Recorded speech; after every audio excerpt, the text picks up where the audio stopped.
माझे नाव संस्कार भाऊसू पाटील आहे. माझे नाव आर्या संजय नेर्लेकर आहे. माझे नाव साक्षी अधिक सुतार आहे. माझे नाव स्वप्नील सुरेश नेर्लेकर आहे. आमच्या शाळेचे नाव विद्या मंदिर सलगरे आहे.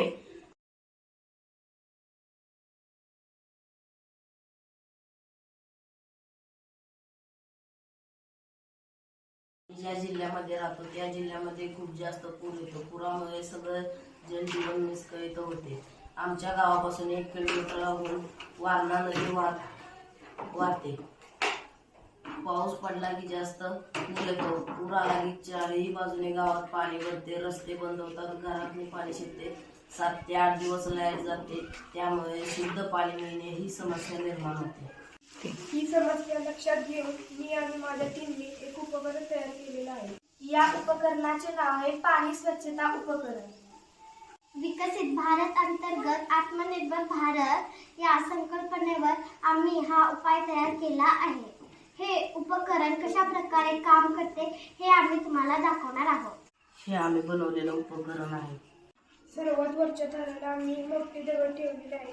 त्यामध्ये मोठा कचरा अडकेल.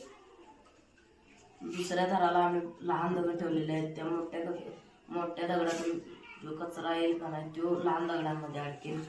तिसऱ्या थराला आम्ही वाळू घेतलेली आहे. जो कचरा वरच्या दोन्ही थरामध्ये न अडकता खाली येईल तो कचरा वाळूमध्ये अडकेल. चौथ्या थरामध्ये आम्ही कापूस टाकला आहे. कापसामध्ये जे छोटे छोटे धुलीकण आहेत ते अडकतील व आपल्याला शुद्ध पाणी मिळेल. हे उपकरण कशा प्रकारे काम करते ते मी तुम्हाला दाखवते. हे अशुद्ध पाणी पहिल्या थरावर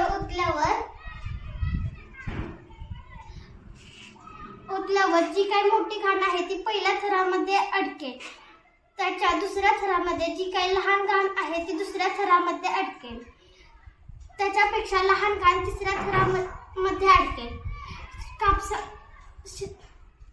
चौथ्या थरांमध्ये त्याच्यापेक्षा लहान घाण धुलीकण अडकून आपल्याला शेवटी स्वच्छ पाणी मिळेल.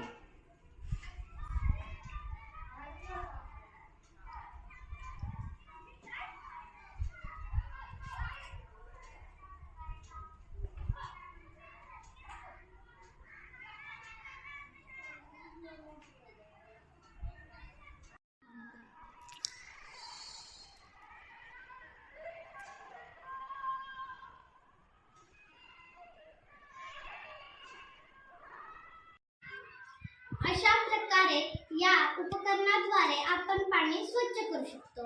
धन्यवाद.